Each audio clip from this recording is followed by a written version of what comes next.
जैसे ही लक्की आराम करने के लिए अपने कमरे की ओर बढ़ने लगा, तभी वसीम ने उसे बीच में रोक लिया और वहां खड़े एक वेटर को इशारा करके उसके कान में कुछ कहने लगा।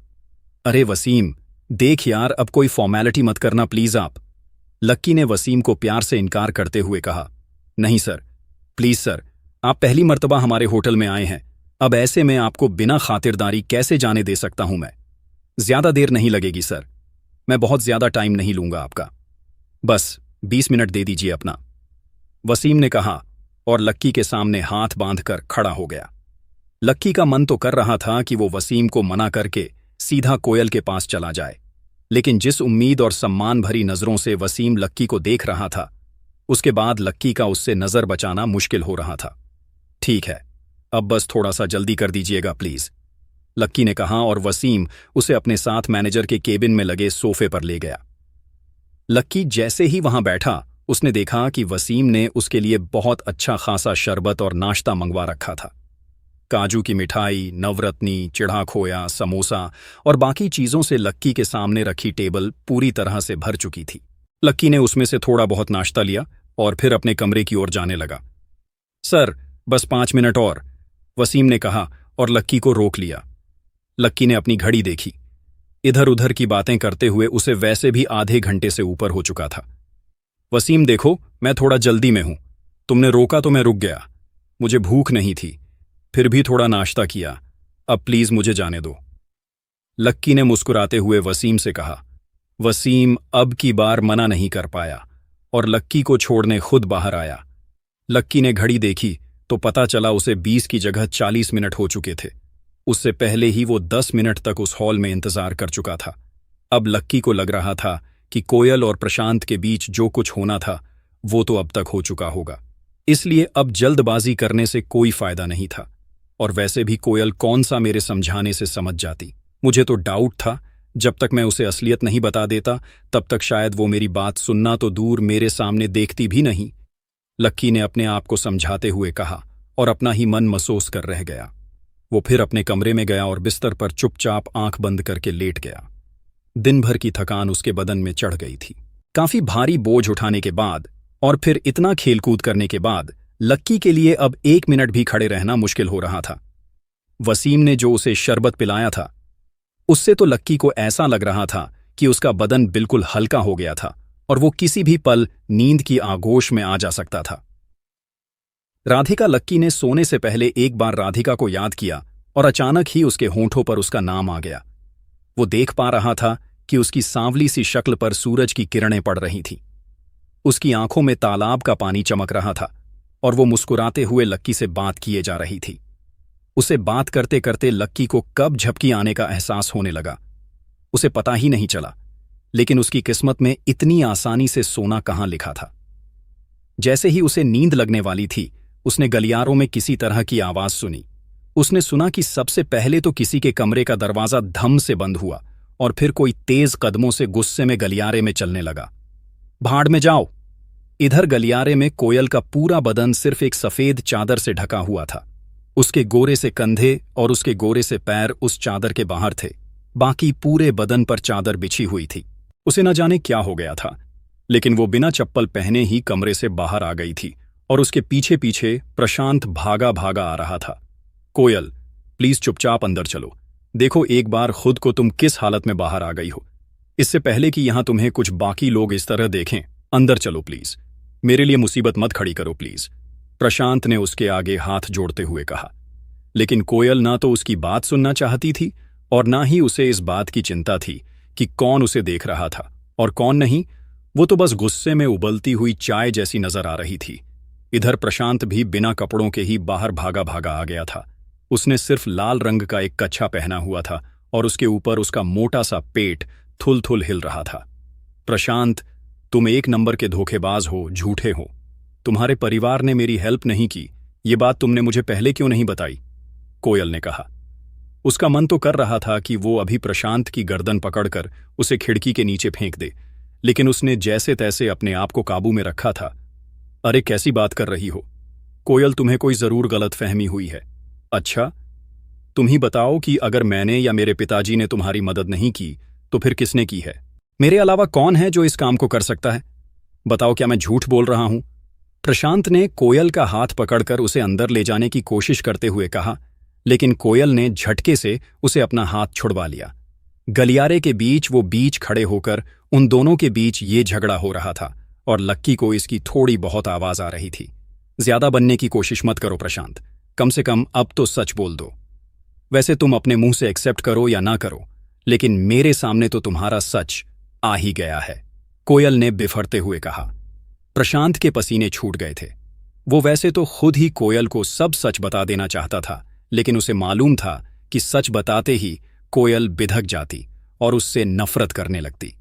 ऐसे में प्रशांत पहले अपना उल्लू सीधा करना चाह रहा था, उसके बाद वो बेशक कोयल को सब सच बता देता। तुम क्यों मेरे ऊपर झूठा इल्जाम लगा रही हो? एक तो मैंने तुम्हारी मदद की और फिर तुम हो कि ऐसी बात कर रही हो। कौन है जो तुम्हें ये सब उल्टी सीधी बातें सिखा रहा है? कौन भर रहा है तुम्हारे कान? बताओ मुझे, प्रशांत ने पूछा और कोयल की ओर देखने लगा। कोयल को यकीन नहीं आ रहा था कि ये आदमी अभी भी सच सुनने को राजी नहीं था। उसने गहरी सांस ली और अपने बदन पर लिपटे चादर को ठीक करते हुए कहा, अभी ना मेरे पापा का फोन आया था। मेरे पापा को क्रांति रायजादा बार बार फोन करके उन्हें ऑफिस बुला रहा है। सुबह हमने जो मोहित के साथ किया, शायद उसी की वजह से उन्हें बुलाया जा रहा है। अब इधर मैंने तो कह दिया कि मैं और प्रशांत एक साथ थे। मेरे पापा भी बहुत फ्री हो गए, लेकिन उनका फोन फिर से बजने लगा। उन्होंने सोचा कि मुझे डिस्टर्ब करने से अच्छा है कि वो खुद इस मैटर को सॉल्व कर लें, इसलिए वो सीधा तुम्हारे पापा से मिलने के लिए चले गए। पर तुम्हारे पापा ने खुद मेरे पापा से कहा कि ना तो उन्होंने उस दिन हमारी हेल्प की थी और ना ही वो आज इस मैटर में हमारी हेल्प कर पाएंगे। कोयल ने फूलती हुई सांस को थामने की कोशिश करते हुए कहा। फिर उसने एक बार और दम भरा और गुर्राते हुए बोली, और तुम यहां मुझसे हर रोज झूठ पे झूठ बोले जा रहे हो। ये सुनते ही प्रशांत को लगा कि उसके सारे किए कराए पर पानी फिर गया था। कहाँ तो इतनी मुश्किल से कोयल को मनाकर अपने साथ लेकर आया था। कोयल को अपने साथ लाने के चक्कर में उसे उसके दोस्तों का खर्चा भी झेलना पड़ा। उसने कमरे में जाते ही कोयल को रिझाना भी शुरू कर दिया था। शुरुआत में कोयल थोड़ा शर्मा रही थी, लेकिन बाद में उसकी भी शर्म खुल गई थी। और जैसे ही वो लोग आगे बढ़ने वाले थे कि तभी कोयल के पिता का फोन बज गया। सही वक्त पर उनका फोन बजा, वरना आज बहुत गड़बड़ हो जाती। बिना कपड़ों के जब कोयल ने अपने पिता का फोन उठाया और जब उसने उनकी पूरी बात सुनी तो कोयल का मन घिन्न से भर आया और वो गुस्से से प्रशांत को देखने लगी। इससे पहले कि वो कुछ समझ पाता, कोयल जिस हालत में थी उस हालत में ही प्रशांत को गालियां देते हुए कमरे से बाहर आ गई। क्या कहा तुम्हारे पापा? मेरे पापा से मिलने के लिए गए हुए थे? प्रशांत ने गधों जैसा सवाल किया। कोयल ने उसे पूरी कहानी पहले ही सुना दी थी, लेकिन उसे कोयल की बात पर शायद विश्वास ही नहीं हो रहा था। अपना पर्दाफाश हो जाने के बाद उसे अंदर ही अंदर काफी बेचैनी महसूस हो रही थी। कहाँ वो और कोयल एक ही बिस्तर पर थे और उन दोनों की होंठ एक दूसरे में घुलने ही वाले थे, और कहाँ अब कोयल उसे हाथ भी नहीं लगाने दे रही थी। देखो कोयल, मेरी बात सुनो भले ही। प्रशांत ये कहते हुए कोयल की दिशा में आगे बढ़ने लगा और उसका हाथ पकड़ने की कोशिश करने लगा। वो इस वक्त कोयल को शांत करवाने की कोशिश कर रहा था। उसका मतलब पूरा होता या नहीं होता, ये बात बहुत अलग थी, लेकिन अभी इस बात पर तमाशा खड़ा हो जाए। प्रशांत उससे पहले कोयल को अंदर ले जाना चाहता था।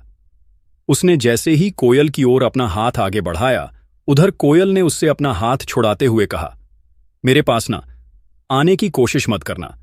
तुम एक नंबर के घटिया इंसान हो। पता नहीं मुझे क्या हो गया था जो मैंने तुम्हारी बात पर विश्वास करने की गलती कर दी। तुम जैसे को तो, कोयल ने कहा और गुस्से में अपने दांतों को भींच लिया। वो प्रशांत के चेहरे को अभी एक सेकंड के लिए भी नहीं देखना चाह रही थी। उसकी छुअन भर से उससे नफरत हो गई थी। उसका मन तो यही कर रहा था कि वो प्रशांत की उंगलियां ही काट दे। जैसे ही कोयल ने प्रशांत को पीछे धक्का दिया, प्रशांत का बैलेंस बिगड़ा और वो पीछे रखे एक चीनी मिट्टी के स्टैच्यू से टकरा गया। उसके टकराने की वजह से वो बड़ा सा स्टैच्यू फट से नीचे गिरा और टूट गया। पूरा गलियारा उसके टूटने की आवाज से गूंज गया था और साथ ही उसके टुकड़े भी पूरे गलियारे में पसर गए थे। लेकिन उस बात से कोयल को कोई फर्क नहीं पड़ रहा था। वो अभी भी प्रशांत से लड़े जा रही थी। ये स्टैच्यू तुमने तोड़ा है? तभी एक अधेड़ उम्र के आदमी ने उन दोनों के पास आते हुए कहा। उसकी गुस्से भरी नजरें कभी उस पुतले को तो कभी उन दोनों को देख रही थी। वो आदमी कोई और नहीं बल्कि वसीम ही था। गलियारों से आती इतनी तेज आवाज सुनकर वो खुद भागा भागा गलियारे में पहुंच गया था और उसके पीछे उसका स्टाफ भी आ गया था। जैसे ही कोयल ने इतने सारे लोगों को देखा वो घबरा गई और बोली, हाँ, हमसे ही गलती से हो गया है। अच्छा, कोई बात नहीं। ये बात अच्छी है कि आपने खुद ही अपनी गलती मान ली, लेकिन अब इस नुकसान की भरपाई के लिए आप हमारे होटल को कॉम्पेंसेट कर दीजिएगा, वसीम ने कहा और फिर उस स्टैच्यू को देखा। उसके टूट जाने की वजह से उसे काफी दुख हो रहा था, लेकिन जैसे ही कोयल ने वसीम की ये बात सुनी उसका गुस्सा और ज्यादा बढ़ गया। क्या कहा इस टुच्चे से स्टैच्यू के लिए? मैं आपको कॉम्पेंसेट करूं? इसमें था क्या? स्टैच्यू ही तो है। अगर तुम लोग इतने ही गरीब हो तो इतना बड़ा होटल क्यों खोल रखा है? जाओ, चाय की दुकान चलाओ। कोयल के मुंह में जो भी आ रहा था वो बके जा रही थी। उसके गुस्से ने फिर से उसे अपने कब्जे में ले लिया था, लेकिन क्योंकि वसीम देख पा रहा था कि वो एक बड़े बाप की बिगड़ी हुई औलाद से ज्यादा और कुछ नहीं थी, इसलिए उसने सोचा कि उससे बहस करने का कोई फायदा नहीं है। वो वसीम और उसके स्टाफ के बारे में जो भी बुरा भला कह रही थी, वसीम ने वो सब सुना और फिर बोला, आप जो कह रही हैं वो सब ठीक है। हम लोग आपके जीतने अमीर नहीं हैं, मेहनत करते हैं, खुद कमाते हैं और खुद खाते हैं। और आपने जो स्टैच्यू तोड़ा है ना, ये कोई टुच्चा स्टैच्यू नहीं है जो गली बाजारों में बिकता हो। इसे जर्मनी के मशहूर स्कल्पचर अर्नेस्ट बेलरेक ने बनाया है। इसकी कीमत 30 लाख रुपए है, वसीम ने कहा और कोयल की ओर देखने लगा। क्या 30 लाख रुपए? कोयल ने कहा और वसीम की ओर फटी हुई नजरों से देखने लगी। उसे ऐसा लग रहा था कि वो अभी तक तो सोई हुई थी, लेकिन किसी ने अचानक उसके मुंह पर पानी डालकर उसे जगा दिया था, जिससे स्टैच्यू की कीमत 30 लाख रुपए थी। वो कभी अपने सपने में भी नहीं सोच सकती थी। वसीम भी उसके आगे और कोई बात नहीं कहना चाह रहा था और उसने सीधा एक वेटर को इशारा किया। वेटर भी उसकी बात समझ गया और तुरंत उसके ऑफिस में जाकर उस स्टैच्यू का सर्टिफिकेट और उसका बिल लेकर आ गया। वसीम ने उसके हाथ से वो बिल लिया और कोयल के हाथों में थमा दिया। उन दोनों चीजों को देखते ही कोयल के तो होश ही उड़ गए थे। 30 लाख रुपए तो उसने कभी अपने घर में एक साथ देखे भी नहीं थे। सर, मुझसे गलती हो गई, मैंने ध्यान नहीं दिया sir. I am sorry sir, Koyal ने वसीम के आगे हाथ जोड़ते हुए कहा और गिड़गिड़ाने लगी। अभी तक जो वसीम के सामने तनकर खड़ी थी, अब वो अचानक किसी सांप की केंचुअली की तरह उसके पैरों में जा गिरी थी। उसका बदन थर थर कांप रहा था। आपको क्या लग रहा है, आप मेरे सामने हाथ जोड़कर गिड़गिड़ाएंगी तो मैं आपको छोड़ दूंगा? और वैसे भी आप खुद ही तो कह रही थीं कि आपके लिए बहुत टुच्चा सा स्टैच्यू था और हम लोग गरीब हैं, तो फिर जल्दी से आप अपने घर फोन लगाइए और हमारे स्टैच्यू के 30 लाख रुपए दिलवा दीजिए, वसीम ने कहा और उसकी ओर देखकर मुस्कुराने लगा। घर का नाम सुनते ही कोयल के पैरों के नीचे से जमीन खिसक गई थी। भरी गर्मी में वो ठंड के मारे कांप रही थी। अब आगे क्या होने वाला था? क्या कोयल इस मुसीबत से निकल पाती? अगर उसके घर पर यह सब पता चलता तो उसके ऊपर क्या पहाड़ टूटने वाला था? क्या लक्की फिर से कोयल को बचाने वाला था?